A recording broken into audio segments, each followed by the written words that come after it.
कि एक नेक दिल बादशाह ने एक यतीम गरीब और बेअसरा लड़के को अपने महल में पनाह दे रखी थी।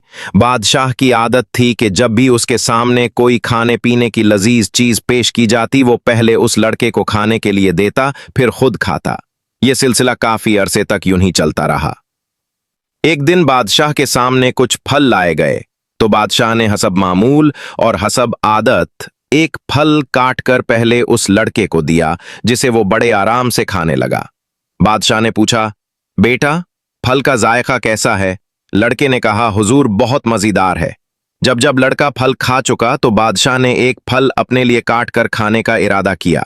जैसे ही उसने वो फल अपने मुंह में रखा फौरन बाहर थूक दिया। तौबा तौबा, इतना कड़वा बादशाह के मुंह से बेसाख्ता निकला। तुम तो कहते थे बड़ा मजेदार फल है, लेकिन ये तो बहुत कड़वा है। बादशाह ने हैरत और अफसोस से लड़के की तरफ देखते हुए पूछा। लड़के ने बड़ा तारीखी जवाब दिया। उसने कहा, हुजूर आप मुझ गरीब को रोजाना इतने लजीज और मजेदार खाने और फल पेश करते हैं, पहले मुझे देते हैं फिर खुद खाते हैं, हालांकि मैं इस इज्जत और मर्तबे का अहल नहीं हूं। तो क्या हुआ अगर एक मर्तबा कड़वा फल भी खाने को मिल गया?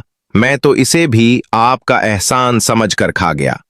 जरा हम अपना मुहासिबा करें कि हम पर अल्लाह ताला की कितनी नेमतों का एहसान है।